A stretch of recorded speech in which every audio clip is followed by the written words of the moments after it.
I'm Adriel Hampton, and today's guest on Conscious Fathers is Boysen Hodgson, Operations Director and Communications and Marketing Lead for the Mankind Project. Boysen's also co-host of the Mankind podcast.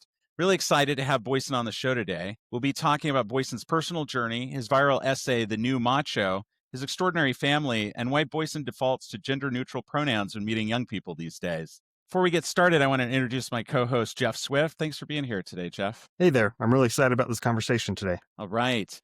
Well, let's say hello to Boysen Hodgson. There's so much to talk about here. Boysen, I want to start with your early life. You spent your childhood in upstate New York, an idyllic time you describe as straight out of a Norman Rockwell painting. I come from the countryside myself, and so I recognize some of it, although I'm a lifetime Californian. Can you tell us a little bit about that life and how an abrupt change in your family circumstances set up major contradictions in how you thought about manhood? Thank you. Thank you. It's a pleasure to be here. I'm honored. Thank you, Jeff, Adriel. This is great. Yes, I'm Boysen. I grew up. So what I said about it is it kind of looked like a Norman Rockwell painting with a lot more facial hair and bad polyester because it was the 70s. And I grew up in upstate New York, way upstate, north of Syracuse, closer to Lake Ontario, and in the town of Cato, New York, which is the intersection of two rural highways. There used to be a stoplight in the center of town. Now it's just a stop sign in the center of Cato, New York. And I was the son of the local veterinarian. My dad was a veterinarian. He's now retired. But it was a wild, like I was the kid who, if people ask me, did you grow up in a barn? Yes is the answer to the question. I was that prototypical kind of Gen X kid who got kicked out of the house early in the morning, and I could literally be fields and fields away from where I lived. And by the time I was 8 years old, 9 years old, I was getting on my bike and riding the 1.5 miles to Cato to hang out with my best friend. So there was a lot. I spent a lot of time in the woods and a lot of time playing and building hay forts and snow forts and tree houses and all those things that we did. And it was idyllic. I have beautiful memories from my early childhood and beautiful memories from being there. And it was also an incredibly sheltered existence. It was a very homogenous place to grow up. It was white people and cows is kind of white people, soybeans and cows, if you want to get very specific about it. And when I was about 10 or 11 years old, there had been stuff brewing in my parents' marriage for quite some time, and that's when it blew up. And so it went from this incredible, small, lovely thing to chaos. And it felt like overnight to me as a 10-year-old, right? And I also took on a whole lot of stuff at that time, like even at that young age, how was it my fault? What did I do wrong? What was it about me? All of these kinds of things that happened. And that kind of set the stage for my young years and my teen years and into my early adult years, where I walk through the world thinking that the rug's going to be pulled out from me at any second, thinking that somehow it's going to be my fault, thinking that somehow I should know what to do and know how to handle things that are happening. And some of the coping mechanisms that I took on to get by were disappearing. I was the good kid. I'm one of many boys. My mother gave birth to 6 boys. So I grew up surrounded by men and boys. I grew up in a very boy-centered culture in upstate New York. And I learned how to put on a mask and hide what was really going on and just get by. That's something else we have in common, Boysen. I'm the oldest of 6 myself. The first 4 were boys. No, I didn't and then know my that. mom did have a couple girls. Yeah. Was that period of your life when you started describing yourself as a seeker, or did that come later? That was a little later. So in my adolescence, preteen and teen years, I existed in this very kind of bipolar world. My mom was like a single mother of 3 boys and then 4 boys and then 5 boys. And my dad was a serial monogamist with lots of toys.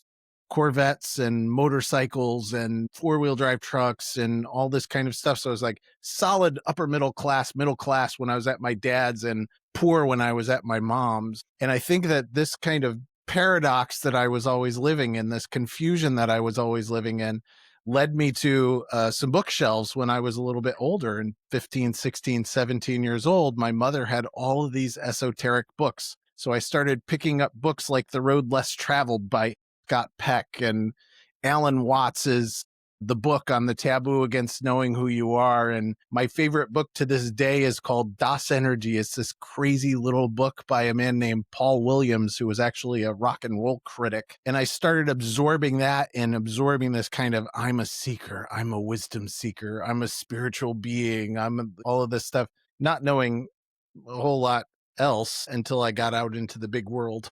Yeah, I remember reading Alan Watts in my own way and having that same feeling of like inner knowledge. So you've got this, so that's pretty intense, the poor and then upper middle class, and your mom living one lifestyle with lots of boys, your dad living a different lifestyle. Did you move out in your 20s and like strike out on your own? What was that like? Yeah, I graduated from a regional high school called Red Creek High School. My graduating class was 52 kids. I had a math teacher, my calculus teacher, who basically said to everybody that we didn't have enough discipline to get by and didn't do enough. And I was like, I'll show him. So I applied to Cornell and got accepted to Cornell. I moved away from Red Creek and moved to Ithaca, New York, and moved to Cornell University. And then my whole universe kind of shattered being around other kids who European vacations and trust funds and the Greek system and all of this stuff that just made absolutely no sense to me. But that was my awakening to a lot of things. And I'm really grateful for the time that I spent at Cornell. It's not where I finished my schooling, but it's where I started my schooling and had my eyes opened to a lot of what the real world looked like outside of upstate New York. My wife went to Cornell, so that's sort of my understanding of upstate New York is Ithaca and snow. But I've not been upstate. Yeah. I mean, Ithaca is a beautiful place. And even I left Cornell after a couple of years, stayed in Ithaca for another number of years and was a townie, worked in restaurants and bartended and did that kind of stuff before moving to Western Massachusetts. So I guess that it was that part of your life in Western Massachusetts when you describe about yourself that the pain became so great that you knew you needed to make a change. And that was something that led you to the path you're on now. And we'll talk a lot more about men's work, but can you tell us, like, how did that transition occur? I think you were in your 30s by that point. I was close to 30. Yeah. And we will get there. So yes, I took on a whole lot of coping mechanisms around hiding and not revealing who I really was and not knowing what I really wanted and really people pleasing and just trying to be the good kid, good boy, good man as I grew up. And when I moved to Western Massachusetts and I was still living that life and I went back to school at UMass and I was managing a bar in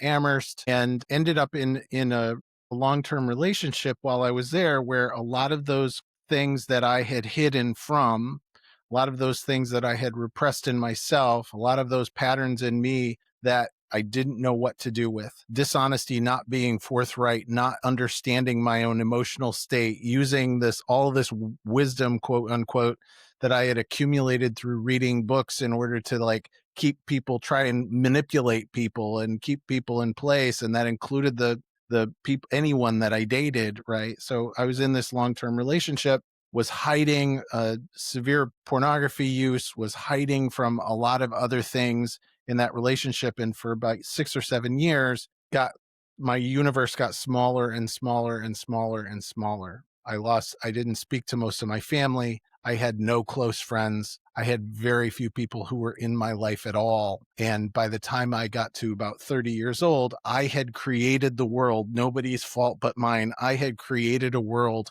where I felt alone and isolated and angry all the time. What was the point of change for you? Because I want to get into the new Macho, but I want to get, like, how did you get there? Because that was years later that you wrote this viral essay that I'm going to read a few quotes from. Yeah. Where do you go from this small world to being a guy who could like start helping redefine manhood?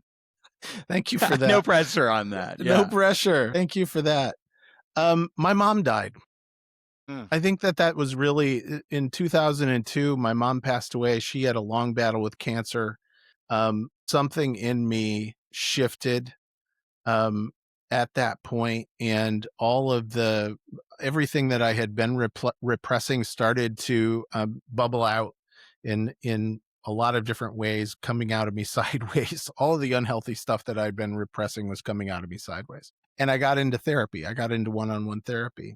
And through one-on-one therapy, I kind of started realizing how much of myself I had repressed, how much of myself I had put away, how much of myself I was avoiding, how much truth telling I was avoiding in my life. And that led to the demise of that relationship. And I'm sorry. I'm sorry to all the women that I dated. And I was on the surface, I was a lovely guy. And I was definitely not a person who was fit to be in long-term relationships in that way. And it kind of, so my world collapsed. I left the relationship, and 6 months later or so, I met Kendra, who is now my wife, and recognized that very early into that relationship, I was already starting to reproduce the same patterns that I had been producing my whole life. I was still putting in the same stuff into the machine and thinking I was going to get a different kind of cake. Karma is cake.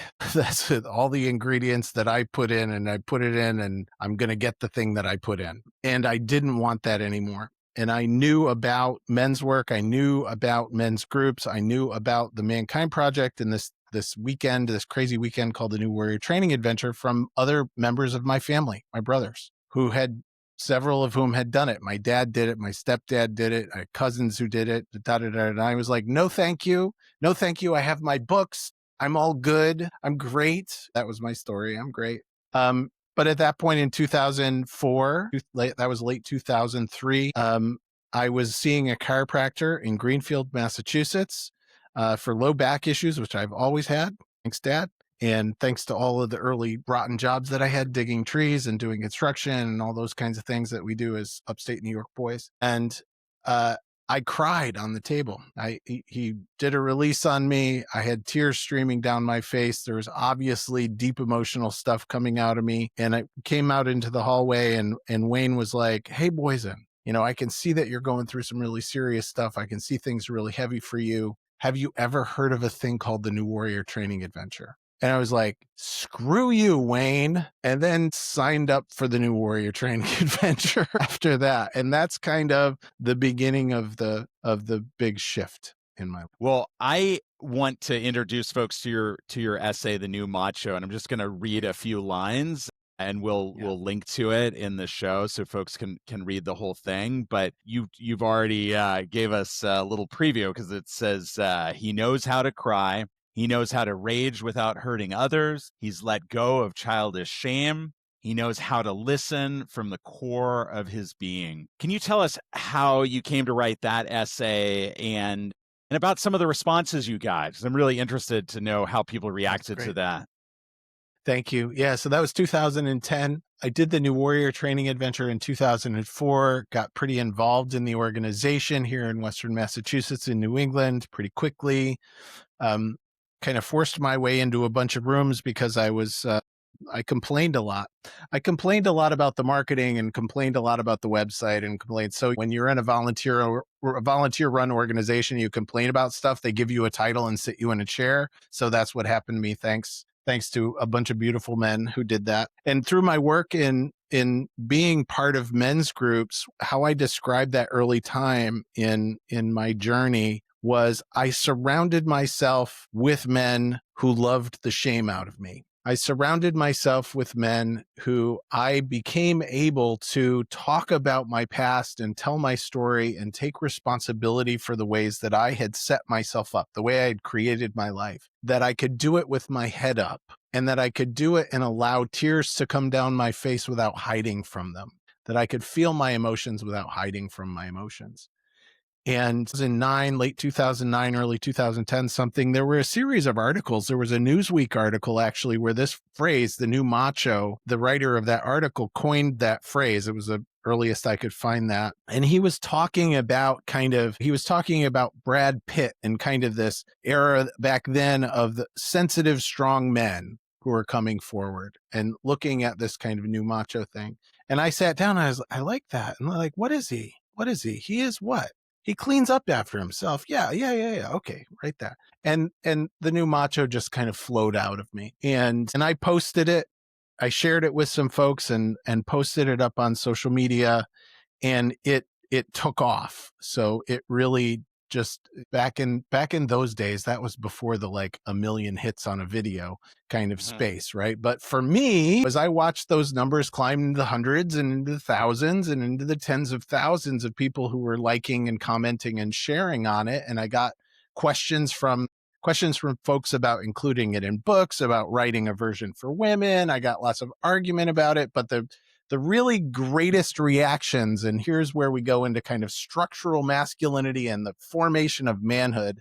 The reactions that I got a lot on that piece from men was, this was obviously written by a chick. Amazing. That was a refrain, right? Or obviously this dude's gay, or obviously this dude is something, or obviously this is not a real man, or obviously like all of these kind of things that guys put out. And that was, and I don't argue, I don't do that stuff on social media, but what I would just do is I would say, hi, I'm Boysen Hodgson. I wrote this in response to the comments. But it's indicative of just how much we police ourselves as men, how much men police masculinity to keep us fit into expected roles, expected ways of being. So how did that line up with at this point you had practiced kind of being honest about yourself, and now you've got a bunch of men online saying you got to be somebody else, right? Like that's not actually you. This is you're an avatar for women, or you're something like that. How did that? Love that.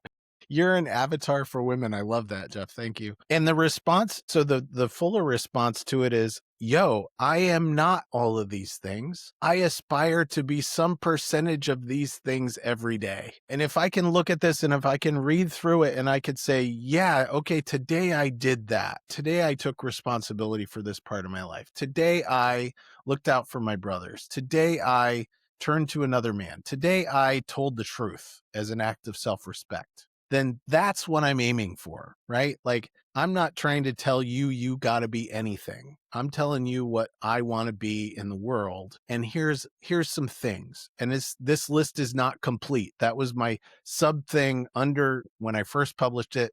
This list is not complete. Thanks, Boysen. I appreciate that it's something you strive for, because I was like, how long was he part of this men's work before he achieved the new Macho? Because there's a lot of great stuff in that essay, and I was like, man, I have a long way to go before I'm hitting on those cylinders. Right. Let's go talk to my kids about how well I'm doing on a day-to-day basis. Yeah. So I'm going to share something from my life, and it has to do with my reaction to that essay, to thinking about the pain that leads us to change, and also how our kids are these incredible mirrors. Like, you cannot lie to your kids. You cannot hide from your kids. You cannot do that escape thing you were talking about, where like you can be one person in front of certain folks. So for me, I was in this mode where I felt like my job was to provide for my family. But underneath it, I had major emotional conflicts. I'm not even going to get into all of them right here, but I was pushing them down. I was depressed. I was angry. I was working too much. I was drinking too much. And of course, my kids could see that. So at that point in my life, I had just moved across California, which is a long way. It's a big state, and taken a job in Los Angeles at a tech startup. And I was logged in just about every waking hour. And when I wasn't working, I was using social media to sort of relieve stress and to try to check out. And one day I was driving my boys home from swim practice. My boys are about 8 and 10 at that time. My older son, Kai, he's sitting in the back seat, and I don't even know how he came up, with this moment to talk to me. I don't remember what we were talking about before, but he just said from the back seat, he said, "Dad, I'm not going to lie." And that was his thing. At the time, he was not going to lie, not going to lie. And he'd say what he was thinking. And he said, "Sometimes we're scared of you."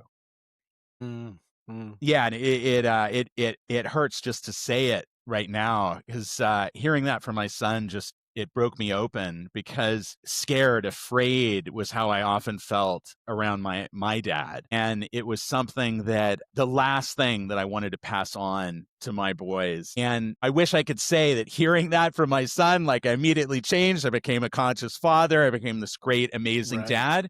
It was just the start. It was one of those moments that I'll never forget how it felt. I'll never forget, where we were and how he sounded. And what it did was it reawakened me to the kind of man I wanted to be. And it was just the simple truth that I needed to start me on the journey of becoming a conscious father. So Boysen, I really appreciate that, like, not having arrived. I'm not there today. I certainly was not there over a decade ago when my son brought that to me. But I wanted to share that because so much of your journey, Boysen, reminds me of the road that I'm on myself. I've done that new warrior training adventure. I've done a lot of therapy. I'm sure folks who listen to the show will learn more about both of those things. But it was my children that have taught me some of the toughest lessons in life, and that show me that mirror. And if I'm understanding the chrono correctly, when you joined the Mankind Project, you were dating. You hadn't yet married your wife, who you've been with for the last 20 years. Can you share about growing your family, what that's taught about you, about yourself? You've talked about your kids teaching you about racism, about trans issues. So let's get into some of that. Yeah. Yes, Kendra and I have now been together, married for 20 years, together for 22 years. And I just want to say a couple of words, like conscious partnership. So we're conscious fatherhood right here, conscious parenting, conscious partnership. I could not be who I am as a dad or a person without my wife's support. And I'm going to dare to say that she would not be the woman that she is, or the leader that she is, or without my support. And that has been a choice that we made very early in our relationship, to always support each other and do it in reaching and improving ourselves through our work. So we've both done a lot of individual personal work, and now continue to do this work together, continue to do our own shadow work together, which without it, there's no way. Without it, there's no way we could have gone through what we chose, what we took on. So we chose not to have biological kids very early in our relationship. And that was a question that we returned to over and over. Do we want to try to have children? It was an expectation from both of our families. When are you guys going to have kids? When are you going to do that? And it was years into our relationship. We took a trip to India. My wife was a yoga teacher. We were with a teacher that she had, who looked at the early goddess traditions in the southern part of India. So we took this kind of pilgrimage to the southern part of India and spent 11 days touring through these tiny villages and going to these temples and kind of following a pilgrimage route. And there was a moment where my wife was in the middle of a room in a little bitty village. It was a classroom. She was surrounded by all of these kids, just surrounded by children. I had never seen or experienced poverty like I saw in India. I'd never seen or experienced the kind of world that represents, Southern India represents. And we came home from that trip and said, maybe we should adopt children. And we started talking about it in terms of India. Maybe we should adopt children from India, because that's a thing. And one day, walking the dog in the cemetery where we normally walked, the question occurred to us, well, how many kids are there right now within 50 miles of where we're standing who need exactly what we're talking, who need what we have to offer, who need the kind of stability that we have, who need the kind of love that we have, who need the kind of personal growth that we've done together. And we entered into becoming foster to adopt parents in the state of Massachusetts. And this was 11 years ago. And we went through that process, did the Mass State training, did some additional training around trauma-informed parenting, continued to do our own work, got ourselves a therapist together, And when the call came, after all was said and done with the state of Massachusetts, the call came on a Tuesday afternoon, and it was, we have 2 children, they're siblings, they need a placement urgently. Are you guys ready? That's what it's like being a foster to adopt parent. And so we met our kids, who were at the time 10, 7. They are sibs. They have many other sibs, and they had lived a whole life before we met. And that's how we became parents. We're a multiracial, multi-ethnic, multilingual, multi-orientation family. And so every part of that became true, like from one day to the next day, from a Tuesday to a Wednesday in our lives. And that started us on a very long and intense journey. And adoption became legal about 2 years later. The kids are now 21 and 19. And yes, they have been our teachers in so many ways, in addition to our kids. So, Boysen, I want to bring Jeff into the conversation here because I know, along with, you brought up race, orientation. I know Jeff has waded into some of these hot social issues around trans rights. I think he's probably got some thoughts and questions for you. Yeah. So I'm curious about what those lessons, how did those lessons come about, and what were some of those lessons that you picked up from these two kids that all of a sudden on a Wednesday you're fostering them? Yeah. The first one that pops up to me is that I don't get to source my identity by being a parent. And I think that was a really important and fairly painful lesson to learn, because my older kid, Lee, for about a year and a half, basically just told me over and over, I hate you. And so whatever kind of props, flowers, cookies I was supposed to be getting, right, as a dad, right? Look at me, I'm a dad, look at me. Nope. So, and having a men's group and having Kendra, who's done a lot of work, right, that it was essential, because like, it was depressing. It was sad. It was hard. And I knew and know that wasn't about me. That was about a whole lifetime of trauma and disappointment and betrayal and abandonment and all of these things that go along with that. But then it becomes about, okay, so how can I, in the face of somebody who is basically showing and demonstrating over and over that they don't like me, don't respect me, don't want to be near me, how do I create a safe and nurturing and loving container for someone like that, and hold boundaries with them, and just demonstrate love over and over? He builds trust. It's the new Macho, right? He creates trust through intimacy through his actions. How do I act? How do I behave in a way that creates the reality that the first time that I got a hug, like a real hug from Lee, was like a miracle. So that's a huge lesson that I learned. A huge lesson that I learned is and you kind of pointed at it. Your kids are independent beings. They are beings. They are beings with their own path, with their own destiny, with their own choices, with their own histories. This doesn't really matter if you gave birth to them or if you adopted them, right? They are their own beings and they're going to make their choices. How do I learn to respect that dignity, human dignity and autonomy, while also maintaining guardrails for safety, while also modeling challenge, while also inviting questions about reality? Oh, is that what reality looks like to you? What's it like to be you? Let me take that in. Let me hold space for that. And then in the terms of race and sexuality and orientation and gender identity, wow, like both my wife and I were like, we're liberals, right? We are. You're in Springfield, right? We're folks, right? We've been around, spent a lot of time around queer folk in my life. Very different than having your kid come out to you. Very different than going through the gender affirmative care in the state of Massachusetts, which we are gifted in the state of Massachusetts to have very, very strong support. Whole clinics dedicated to effective, conscious, respectful care for kids, right? For kids who have all kinds of stuff going on. And yet that's still hard. It's still hard to explain. This comes to that, like, why do I talk to my kids? Both went to public school, and then finally a little private school called Lighthouse. Shouts to Lighthouse School, Holyoke. If you have kids, if you're in Western Massachusetts, send your kids to Lighthouse.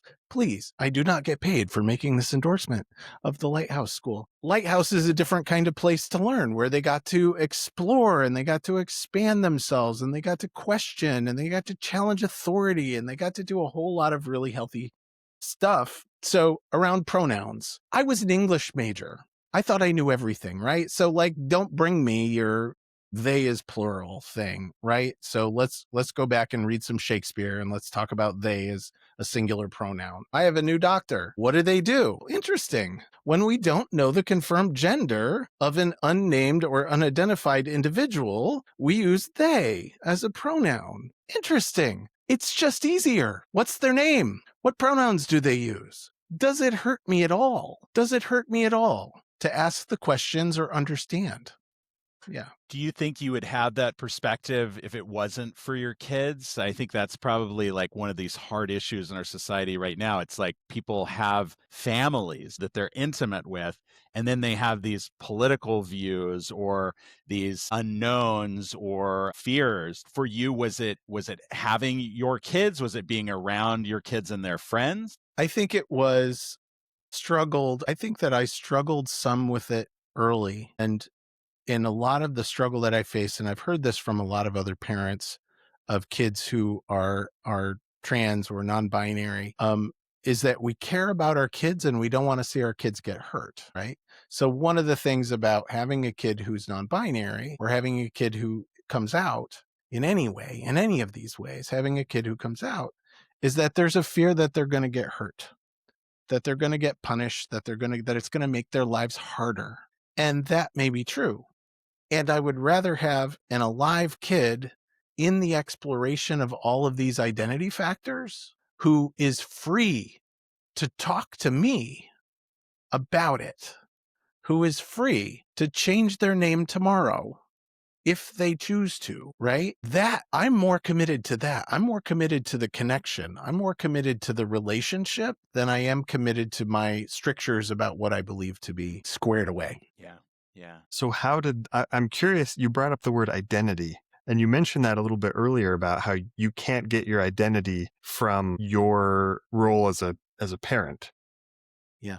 That's not your primary identity. How have you been able to help your kids embrace their own identity, and where can they root that? Yeah. I love the idea of many of these big, complicated issues as the concept of discourse, the philosophical concept of discourse. Your gender is a discourse. Your sexuality is a discourse. My identity as a dad is a discourse. It's a conversation. It's a back and forth. And so I think what my wife and I, what Kendra and I have done over and over is just continue to ask questions to invite the kids into deeper understanding of themselves, so that there's always an opening for shift.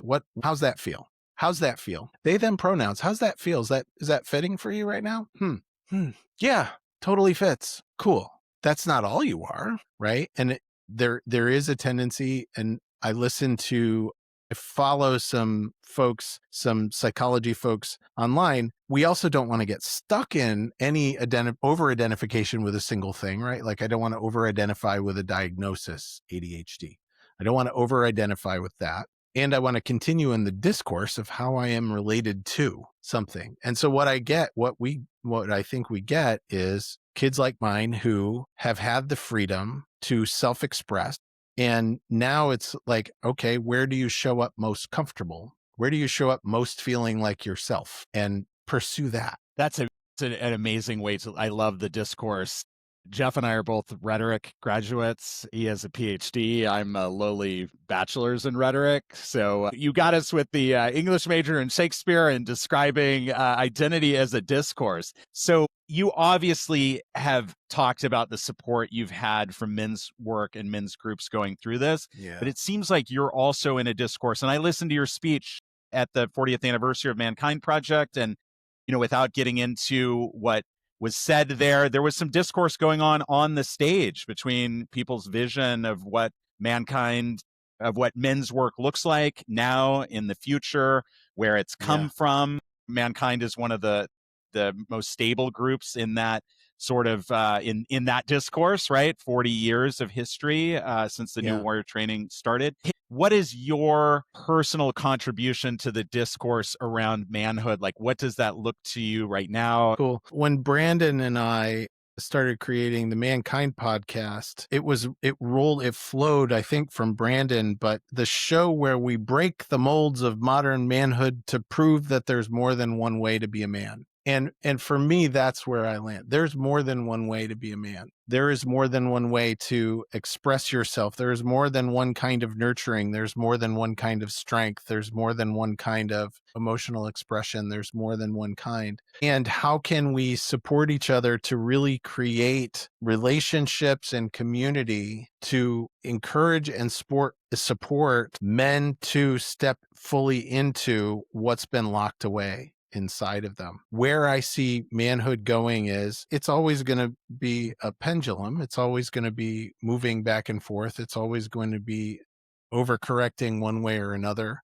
I think it seems to be that's what happens out there, is that we swing too far one way or another. But I think that there's a lot of evidence out there that there is this roll toward, no, strength is good, man.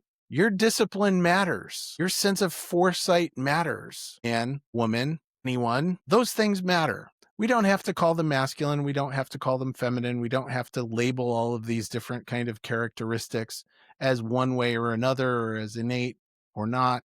We can invite the deeper inquiry into, how do you express that? Is it a healthy expression for you? Is it getting you what you want? And is it supporting a bigger we around you to continue improving, right? How are we supporting a culture? How are we supporting our families? How are we supporting our communities?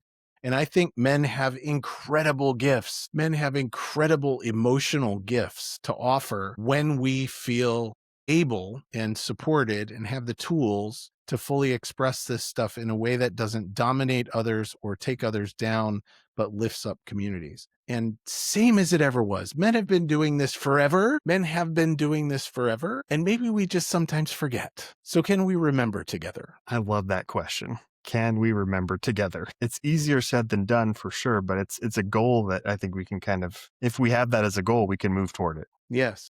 So this has been really great. I feel like we have barely scratched the surface of all of these issues, but we've got to start somewhere. We've got to start remembering. You can't remember all at once. So what are a couple of resources that you might recommend to men and the people who love men? What books, podcasts, your own podcast, of course, we're going to link to the new Macho as well, but in addition to those, where should people look? So if you're a man, if you're a male identified person and you don't know The Will to Change by Bell Hooks, go get The Will to Change by Bell Hooks, which is just a beautiful, beautiful book and invites a lot of this inquiry that I'm talking to. I would love it if you would go check out a book called Rebels with a Cause, Rebels with an S, Rebels with a Cause by Niobe Way. Niobe Way is a researcher in New York City who's been working with with boys, like 11 to 13-year-olds, and has been watching this transition. And